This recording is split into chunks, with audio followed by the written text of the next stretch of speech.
Picture the scene. You've just landed in Ibiza, you've got through the airport with surprising efficiency, and now it's time to pick up your hire car. Now you've gone for the cheapest and the smallest option because those are the rules, and well, you've ended up with one of these. It's the new electric Renault Twingo, and it might just be the most joyful car I've ever driven. Right then, the new Renault Twingo. The Twingo's back, and it's electric. We're back to the 90s. Oh, there's another Twingo in front. This is perfect. It couldn't have started better.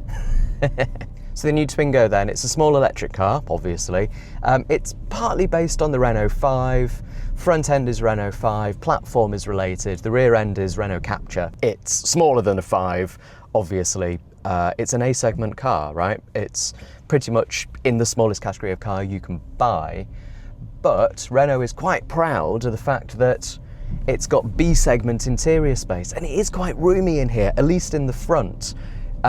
It's a slightly different story in the back, especially when you slide the rear seats forwards. Now, it's a nice little trick that we had on the old Twingo as well, where the rear seats can slide independently 17 centimetres. Now, that gives you loads of boot space. And yesterday, I proved that with my co-driver. We were able to fit 2 carry-on suitcases and a couple of other bags in there. No problem at all. Although, if we were also to have people in there, they wouldn't be able to bring their legs with them. But I'll gloss over that, because sitting here, it's great. There's loads of space, and it's just a joyful little airport rental. And I know, it could be your car at home, or your train station car, or your commuting car, or your school run car, or whatever. But in this setting, in Ibiza, it's the airport rental, and it's brilliant for it. Everything's pared back in a way that just makes sense. It doesn't feel like a cheap car necessarily. I mean, yeah, there's lots of scratchy plastics, and there's no leather or anything like that, of course, but Renault's been really clever with the design in here, just like it's been with the 5 and with the 4. With the Twingo, it's really thought about what matters. So we've got a cool looking interior, we've got a bit of body coloured decoration on the doors and on the dashboard. And the technology as well, like other Renaults, it's got Google. So there's Google Android Automotive in here. So it isn't running from a phone, it's running on the car natively. So we've got Google Apps on the central touchscreen. That's standard on all models of Twingo. So you've got Google Assistant. That will be updated to Google Gemini at some point in the near future, not quite sure when. You've got the Play Store for other apps. You've got Google Maps, of course, and Google Maps knows the charge rate of the battery, or the charge of the battery, knows where chargers are. So that's all pretty seamless. Digital display in front as well, in front of the driver, where you've got your speed and a distance from the car in front. But instead of just telling you you're a bit close to the car in front, it tells you in seconds exactly how close you are. And to be honest, that makes it feel like a bit of a game, because I'm 1.7 behind at the moment. And if I speed up a little bit, I'm 1.2, 1.1. No, that's probably not a good idea, is it? No. So like I was saying, the interior, it's pretty basic in here. It's nicely designed, but it is basic. The seats are manual, you just grab the rail underneath and slide it back and forth, pull the lever on the side to go up and down. Steering wheel is adjustable manually, of course. You've got only one option to control the climate, so there's no sort of different temperature for the passenger or anything like that. It's just one temperature, one fan speed, adjustable on these knobs. A couple of USB-C ports. That's kind of all you need, isn't it? Oh, paddles on the back of the steering wheel to adjust the regen. 3 levels and then 1 pedal, which is now activated with that beep. So you can do 1 pedal driving where it will come to a stop. Obviously, physical controls for absolutely everything. There is touchscreen, but you don't really need to use it for stuff, although this car does have heated seats, I've noticed, so you can use the touchscreen to turn those on. Otherwise, everything's physical, so buttons to turn on and off eco mode, buttons to turn the driver assistance systems on and off, lots of those, up to 24 driver assistance systems, apparently. But you can turn all those off if you want to with the press of that button there. Manual window switches, of course, mirror controls, all that stuff, all very familiar. Just what you need when you're jumping in a rental car at the airport. It's not a powerful car by any means, of course it isn't. It's about 80 horsepower. One motor, of course, front wheel drive. 175 newton meters of torque, which is quite a lot for a car of this size. And it's got that sort of little zippy electric car feel to it. 0 to 60 in 12 seconds. So yeah, it's not a quick car. Top speed 130 kilometers an hour, so about 83 miles an hour, which is the speed limit in France and other European countries, so that's fine. And it's a light car too, and that's important because Renault's really going for efficiency. The battery is small. It's I think 27.5 kilowatt hours, so a really small battery. I mean, a lot of hybrids these days have bigger batteries than that. But what that means, of course, is low weight, and because it's a small car, that also means low weight. And because it doesn't go quickly, it doesn't need beefy suspension and beefy brakes, so that takes the weight down as well. And then you get this wonderful circle of lighter, making it better, making it lighter, making it more efficient, and the result is 5 miles per kilowatt hour of efficiency. That's what Renault quotes, and yesterday, during quite a spirited drive, that's what we were getting, 5 miles per kilowatt hour. Now, to put that into some perspective, I've had long-term electric cars, much bigger, more expensive electric cars, that would struggle to get 3 miles per kilowatt hour.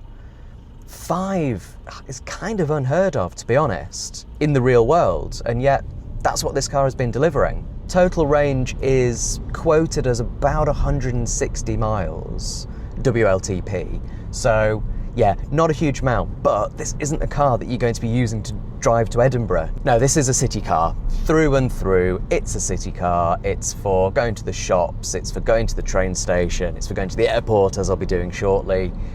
It's for pottering around, it's for driving on your holidays, and for that, it's just perfect. And of course, there's the exterior design. It's just joyful. Look at its face. It's just a friendly, happy little car. It's a real joy, and they're in bright colours. Yeah, they will be doing sort of white, grey, and I think black ones as well, but you can get them in red and green and a sort of yellowy orange. It's brilliant. Looking down this morning on a row of about 30 of them, it was like a big box of sweets. It just makes you smile. Every time I see this car, I smile, because it looks like it's smiling as well. The French have always referred to the Twingo as the frog, because of the way it looks, and I'm so pleased that they've kept that design. It just works with this car so well. Now, on paper, the charge speed seems a little bit disappointing. It'll only charge at up to 50 kilowatts.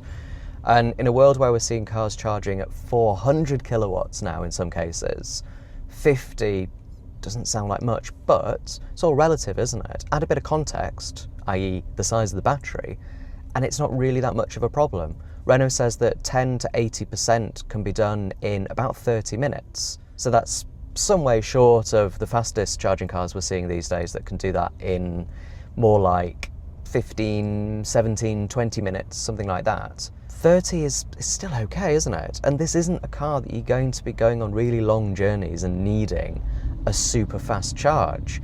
It's a car for pottering around town and probably charging at home. It is quite sparse in here, there's no getting around that.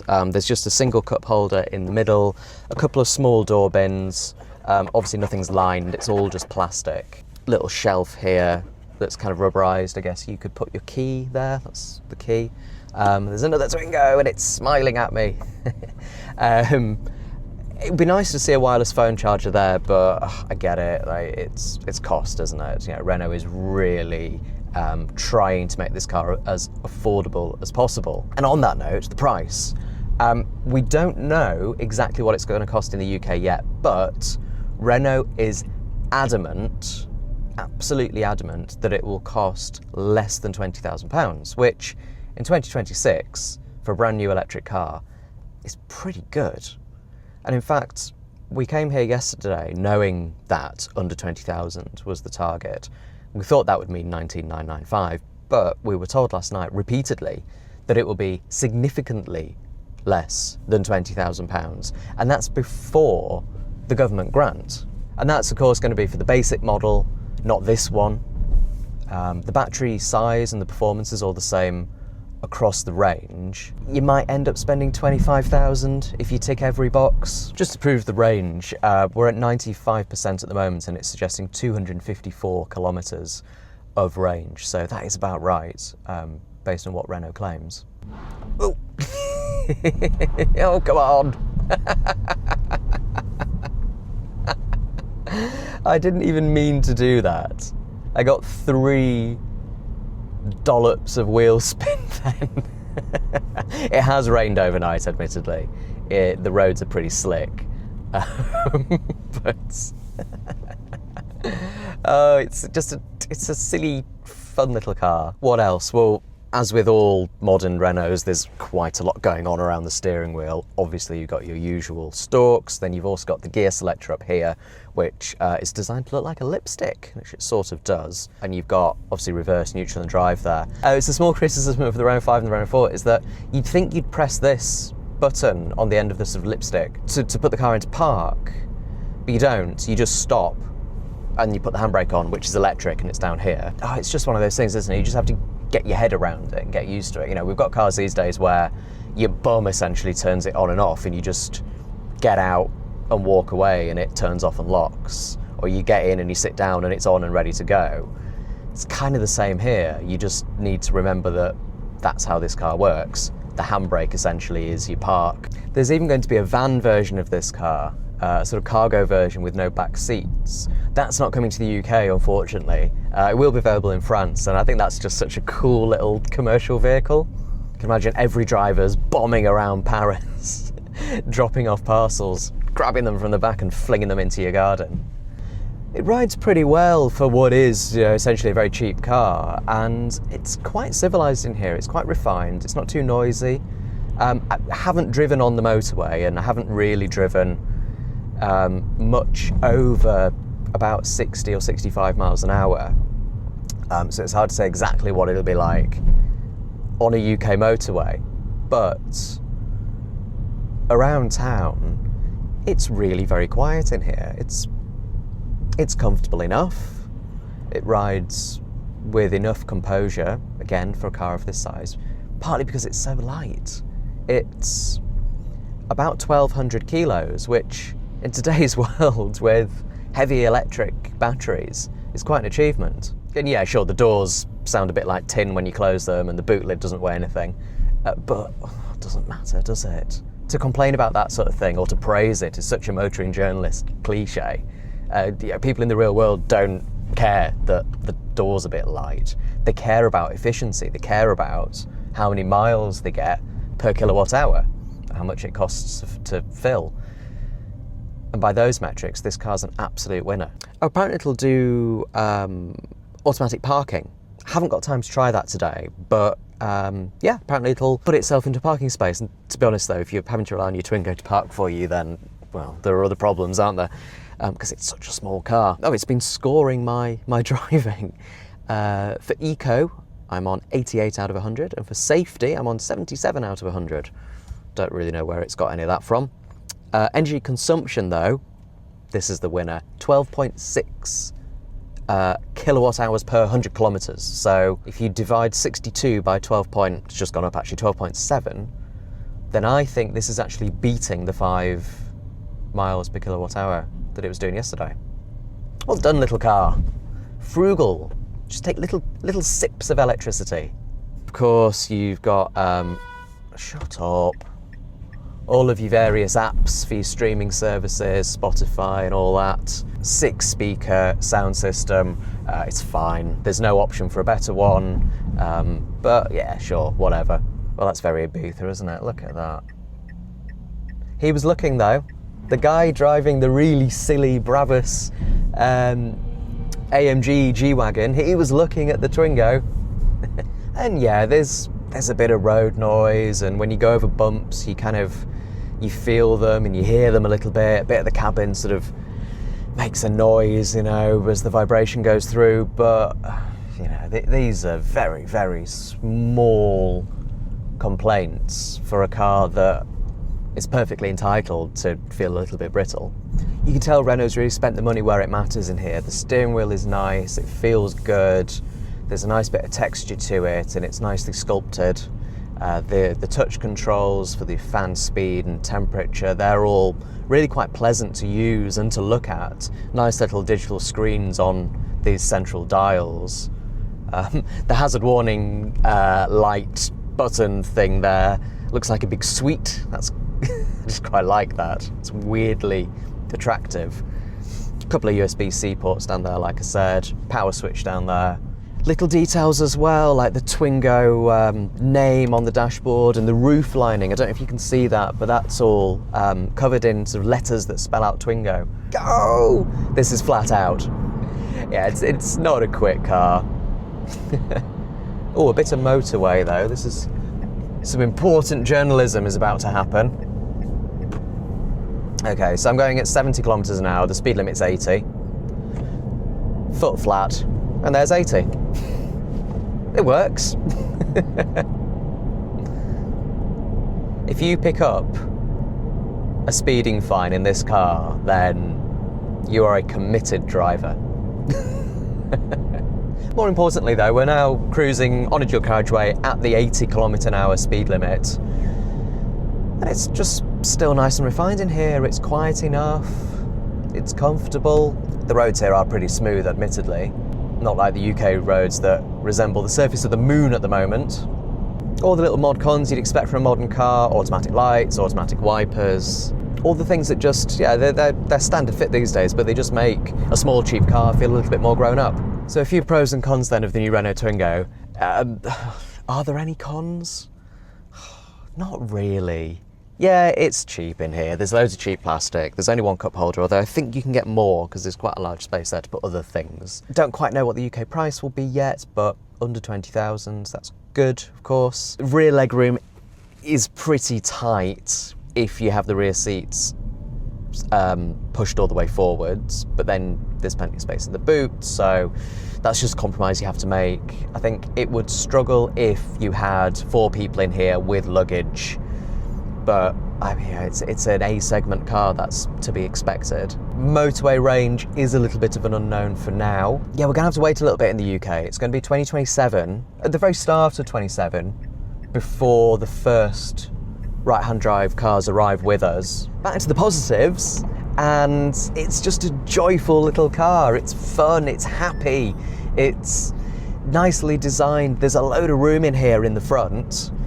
It can fit a couple of suitcases, probably 4 suitcases if you stack them up. It's really efficient. It's going to be good value. It's got Google built in as standard. It'll have Google Gemini coming later, which hopefully improves the voice assistant because it's not brilliant at the moment. That should make a big difference.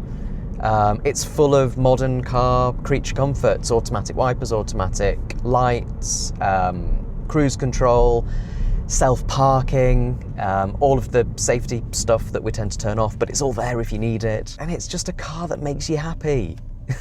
I just can't emphasize that enough. It makes me happy. I'd go far as to say it's almost classless. If you saw someone driving this, you wouldn't necessarily think that's the only car they can afford.